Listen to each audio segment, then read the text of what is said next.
Ladies and gentlemen, welcome back to another session of the day. And actually, in this session, I'm going to discuss about public interest discussion. And issue number one that I'll be talking about is actually Marwa and the DCI allegations. Issue number two, I'm going to talk about labor exploitation, because I've seen a lot of YouTubers saying that we call Mosabi can be compensated. Others are saying that Mosabi can't be compensated. Yeah, you know, in this YouTube street, we have two sides. There is a side that people call the negative reactors, and there is a side that people call it positive reactor.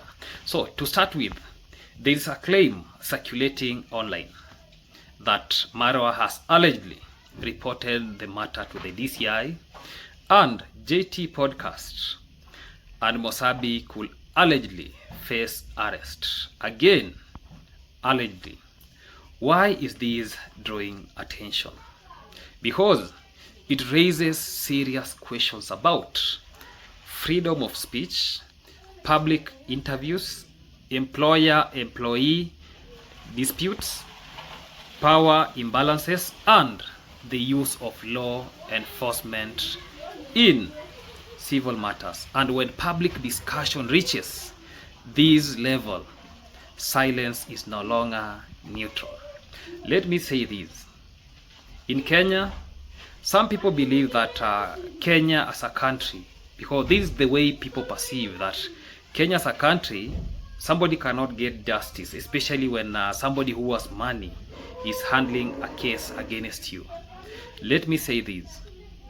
What DCI actually deals with, the DCI, for those maybe who they don't know about DCI, DCI is the Directorate of Criminal Investigation, which handles criminal matters, not hurt feelings, public, actually bad publicity, employer embarrassment, civil labor disputes. For an arrest to be lawful, there must be a reasonable suspicion of criminal offense, such as defamation. Very specific threshold. You know, this say they don't just conduct arrest of because they were told this one. You just rush there and actually talk about that.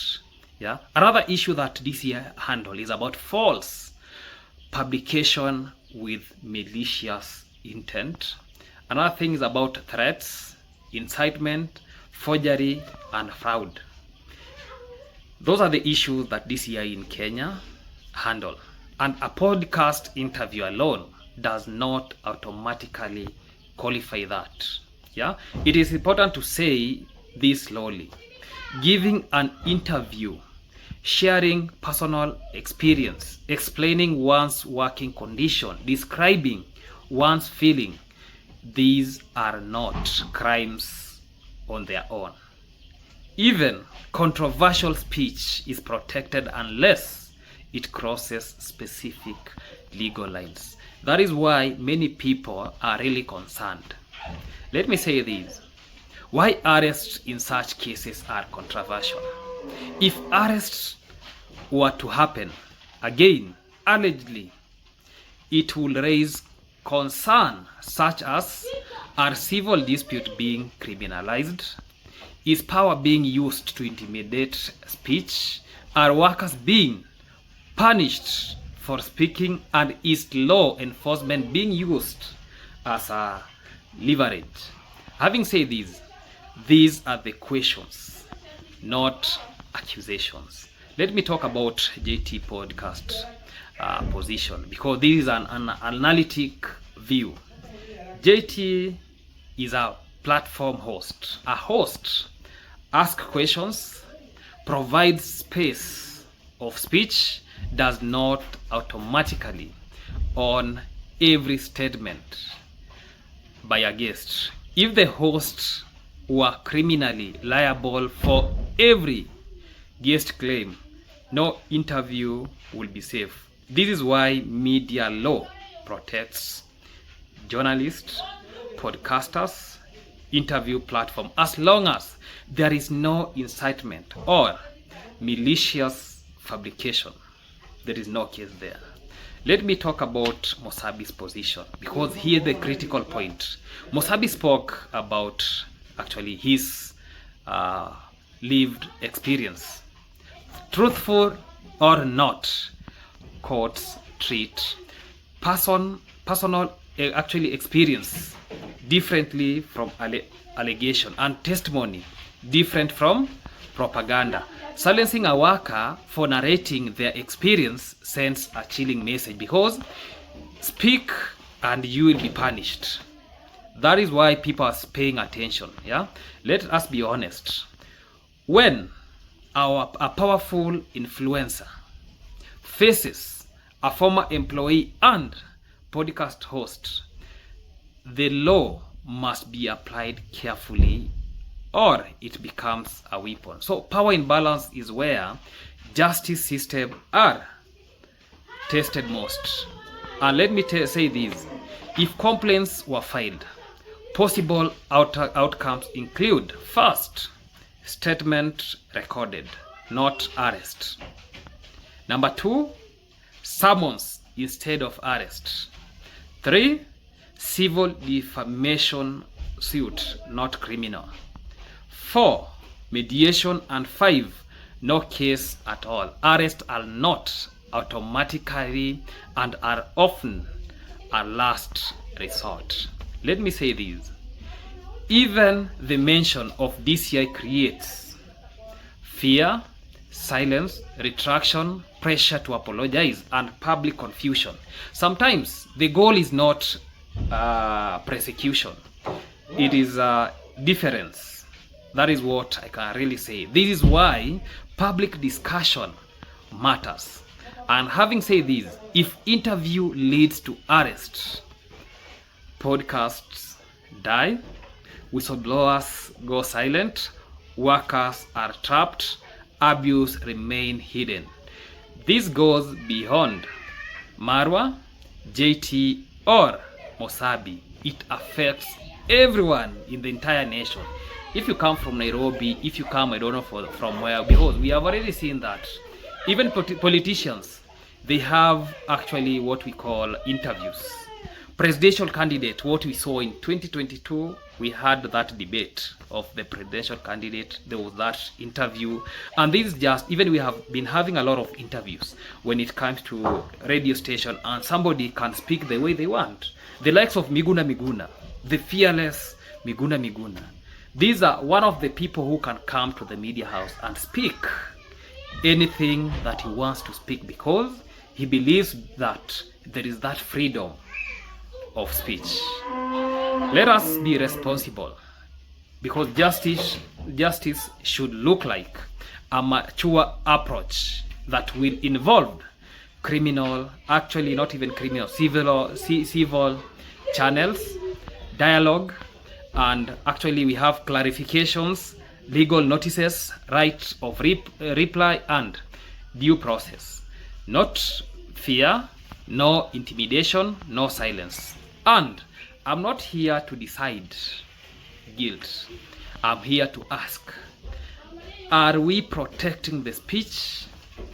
Are we protecting the workers? Are we protecting the due process? And are we protecting power more than people? This question belongs to the public. And when the public will be answering these questions, everything will be streamlined, everything will be working the way it is. And if speaking about your experience becomes a crime, then silence is no longer a choice. It becomes a sentence. And this is not about one report. It is about who is allowed to speak and who is expected to stay silent. Having said this, I'm done with the discussion about JT podcast. I would say the JT podcast, Mosabi, and what was alleged about them. In the next, in the next session, I'm going to talk now about what I said about labor exploitation, and I'm going to get into it systematically, and everybody will actually see how the law says. And those who say that, let's say, Mosabi will be getting Justice, let us wait and see. So in this discussion is not about hatred. It is not about cancel the culture. It is not about personal attack. It is about public interest, labor, dignity, and human consequences. So when many people independently raise the same concern about working condition, so it stops being gossip and becomes a labor issue. And when silent, there are some people making noise here. Let me just tell them that they should stop. We, msipige kelele. Sawa? Niko busy hapa kidogo, niko mboka, msipige kelele, ongeni tu pole pole, sawa? So I was telling them to remain silent so that we can discuss about this issue. And when silence becomes a survival strategy for workers, that tells us something is deeply wrong. So, from public interviews and testimonies, a pattern emerges because we can see workers operating without written contracts, working from Monday to Monday, no off days, working late nights into the night, performing duties beyond what was agreed, no insurance cover, no job security, no overtime pay, no clarity of roles, and power control through verbal agreement. This is not a one-off claim. It is a systematic concern raised by the public. Let me take some two case studies. And case study number 1 will be about Mosabi. Case study number two will be about Max Brian host trainer. So let me start with Mosabi as a case study, not as accusation. Mosabi's situation illustrates what many workers experience. Yeah, he worked for Marwa, the same time he worked for Gitiriba, and his official boss was Gitiriba. Yet he worked tirelessly in Marwa's compound as well. Gitiriba paid him very little. Marwa did not pay him directly. Let me just use that word because I think that is the best word. Marwa did not pay him directly, even though it is said that there is a amount of money like 10,000 shilling Marwa paid this way, you know. That is something that let me just say that and as an allegation. So he had no written contract, no insurance, no rest days, no job security. When you talk about no rest days, Marwa himself came to the camera and said the reason why the likes of Mosabi, the reason why they're not going for leave, or let me just say off days, is because that the father to Mosabi is he actually drinks, and because he drinks, he actually even abuses the mother by beating her. A lot of information. That was a family issue, but Marwa decided to bring it on the video, and it is there in the video that Marwa's video. And this is labor vulnerability, not opportunity. So working for two bosses without clear terms is not hustle. It is an institutional exploitation. Let me say this. Why working without contract is very dangerous. Many employees, especially in our village setup, there was no contract, and some, so there is no case. People say that. That belief is legally incorrect. In labor law, a verbal agreement is still a contract. Repeated work creates an employment relationship, and control, supervision, and we call it what we call the instruction matter more than paperwork. When someone works under your direction, uses your resources, follows your timetable, and answers your authority, the law recognizes employment even without a written contract. You know, things are now easy because everything we can see it on camera. Marwa himself is a YouTuber, and you know, anything that he does, he posts it in the YouTube. If you want to prove that Mosabi used to work for him, it is there in the internet. If you want to prove that this boy worked for a Gitiriba, it is there in the internet. So let me say something about working from Monday to Monday. The human cost. When employee works continuously without rest, physically, there is what we call, somebody can be having fatigue, injuries, reduced immunity, higher accident risk.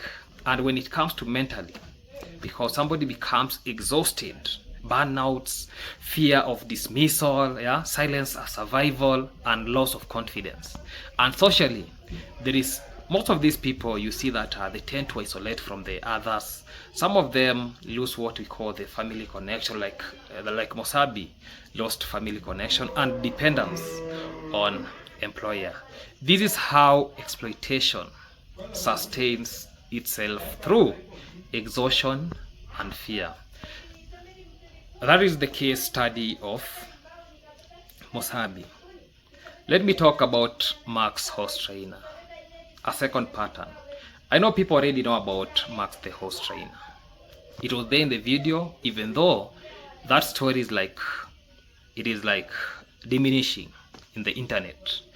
Max was employed as a horse trainer, yet he also fed horses, grazed horses, performed general duties beyond training. This is called role expansion without compensation, where the horse accident occurred because Marwa is saying that he instructed these boys to go and graze the horses, and instead they went, I don't know, to ride the horses to the market, like show off, and he never authorized for that. So one side says grazing was instructed. The other say that is from Max. He was doing socialization training, which was agreed verbally. This contradiction exposes a dangerous reality. Verbal agreement always favors the powerful. After the accident, Max was fired, no medical bills paid, no transport back home, no welfare consideration. Later, threats were issued, pressure to pay horse medical bills, threats to tarnish reputation online. Gitiriba allegedly used as a messenger. That is not discipline. That is intimidation. And there is some consequences for employers in such system, because employers in such environments face, not even employees in such consequences or in such environment face silent suffering, fear of speaking out, loss of legal awareness, and economic dependence, even character assassination when they speak. And what even we saw about Max Brian horse trainer, there was mental health damage. Many chose silence, not because they are lying, but because truth is very expensive. Let me say this. Under Kenyan's law principle, employers are expected to, let me just read this. Have my phone here, I can read this one from the internet. So it is saying that under Kenyan law principle, employers are expected to issue contract or clear terms, respect working hours, alafu we have pay overtime, provide rest days, offer insurance or safety cover, protect employee dignity, avoid threats or intimidation, handle dispute lawful. Having read that, so the law also goes ahead and says that failure to do so creates legal exposure. Let me say this, what Marwa risks if action taken against him. If employee or a former employees take action, Risk includes claims for unpaid overtime, claims for unfair termination, claims for medical negligence, claims for intimidation, or we call it coercion, claims based on verbal employment, reputation damages beyond YouTube, even without contract, court access, hours worked, witness testimony, digital evidence, video records, payment patterns, power imbalance. Influence does not override the law. Let me say this. Employers can document everything. And even the employees can document everything. When I'm talking about documentation, you can be having messages, calls, witnesses, videos, and number 2, you can report the issue to labor offices, human rights bodies, and legal and organizations. So, file claims for overtime, unpaid wages, unfair dismissal, and medical neglect. So, after doing this, you seek out a court settlement. Use public interest advocacy responsibly. And by doing this, justice is law, but not blind. Don't count days that this justice is now taking time. You know, even Gintu gave us a real example. Gintu was telling us that in his case, they were going today, mentioned. The next time, mentioned. The next time, mentioned. Until the last time, they were like, the case has been terminated. Yeah? Let me say this. What should have been done differently? And this is irreversibly. Employers should, they should formalize employment, define roles clearly, respect rest and limits, and pay fairly. Even employers can even go ahead and handle accidents humanely. Yeah, when I'm talking about humanly, take it like you're the one who was involved in this accident, and I'll be talking about the same scenario, because when you dive deep about that issue, it is not even complicated. That issue was very straightforward, and if Max could take a chance to go to the court or to seek justice, that was a winning case. Any lawyer will tell you that this is a winning case. And let me say, but I was talking about employer. Let employers resolve dispute privately and lawful, not coming to the camera then tell us that these guys fired, I don't know. No. Avoid weaponizing the social media. And that is one of the weaknesses that actually Marwa has, weaponizing social media. Power is responsibility, not immunity. Let me just bring it before we end this discussion. If Max, Brian, host trainer, will take this chance, it was a winning case. Because when he was being employed, they agreed that your work is now to come and train the horses. It is there in the camera and it's there evident. Days went, we saw Max cutting some napier using a panga, seated down with apron, chopping the hay to be fed to the people are really asking, is this the person who was called to train these horses? Now is now chopping. You are already delegated some of the things, some of the tasks that you are not even employed for. There was no discussion that when you are employed about training the horse, you can feed them, you can go and graze them. There was nothing like that. But we could see on the video that Max is seated, chopping, though I don't know the hay, with a panga. It is very tiresome, It needs people who have guts and energy to do that. I personally, it would be like a disastrous to me, I can't really do that. Okay, having said this, again, we see they're going to graze, Now the issue now arises that Marwa is claiming that the only thing he did is to send them to go and graze the horses. This is not a task that they agreed upon.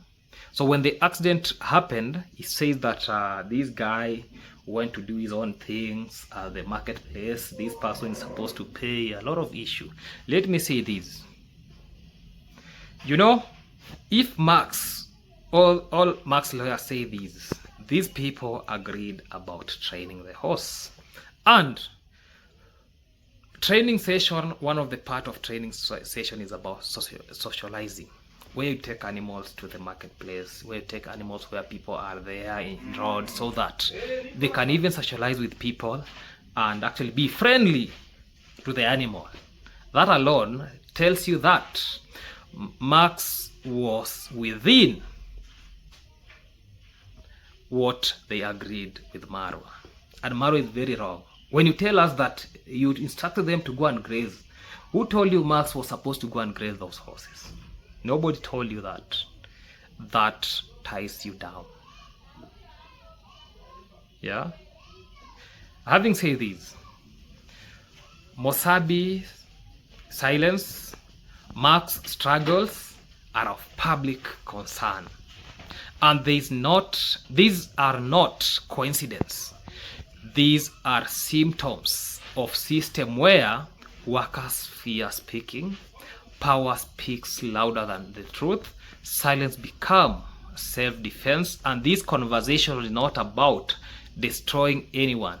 It is about reminding everyone that no success is worth another human being dignity. Silence was not a weakness. Silence was not actually what we call survival. For those who understand, you understand. This is now the end of today's session. Let us meet in the next episode so that we can talk more and more legal things and what is of public interest. Goodbye. Let us meet in the next episode. Goodbye.